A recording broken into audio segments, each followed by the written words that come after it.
Hello, and welcome to our final edition of the Rise and Walk Virtual Edition. With Rise and Walk, Rise Vermont is encouraging Vermonters to walk at least 30 minutes a day, at least 3 days a week. In addition, we are hosting health talks with local professionals. With us today is Stacey Pelletier. Stacey is a registered dietitian at Gifford Medical Center's inpatient unit. Thanks for being with us today, Stacey. Oh, you're welcome.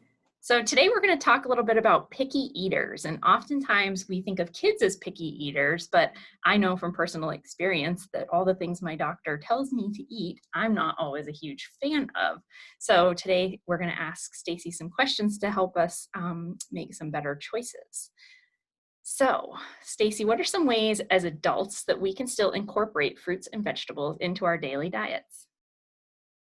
The good news is if you didn't enjoy a lot of fruits and vegetables as a kid, definitely keep trying because your taste will definitely change with age. But also try different ways of cooking them. For example, a lot of folks don't really like boiled vegetables, but they like them roasted. And if all else fails, you can start sneaking them in. Smoothies are a great way to sneak fruits and vegetables in, as well as soups. You can put veggies on or fruit on your pizza on Friday night or casseroles. So just get creative.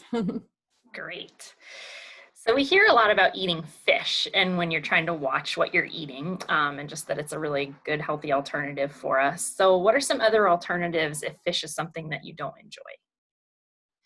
So one of the main reasons we recommend people eat fish is they contain something called omega-3 fatty acids. And evidence shows that those omega-3 fatty acids can decrease your risk of heart disease or stroke. And the good news is there's other foods that are good sources of omega-3 fatty acids. Foods like walnuts or ground flaxseed or even enriched eggs. Great. I like all those things. I can do that. How do we satisfy our sweet tooth while we're still trying to watch what we eat? Okay, that's a good one.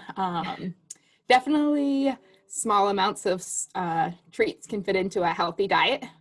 But one of the best ways to satisfy that sweet tooth without desserts would be fruit, because fruit is naturally sweet. So try things like frozen grapes or apples with cinnamon. Chocolate you're craving. A lot of people do well with things like fudgicles instead of that big bowl of ice cream. Great. So will adding a walking or an exercise routine to our day help allow us to eat a little bit more of what we want to eat? Yes, the more we move, the better we tend to eat. And one of the reasons for this is exercise and moving more helps to manage our stress. And for most folks, when we're stressed out, we tend to crave less nutritious foods like fried foods and desserts. Wow, yes. And aren't people stressed right now? So that's Definitely. a great reason for us to be getting out and walking more to help burn off that stress.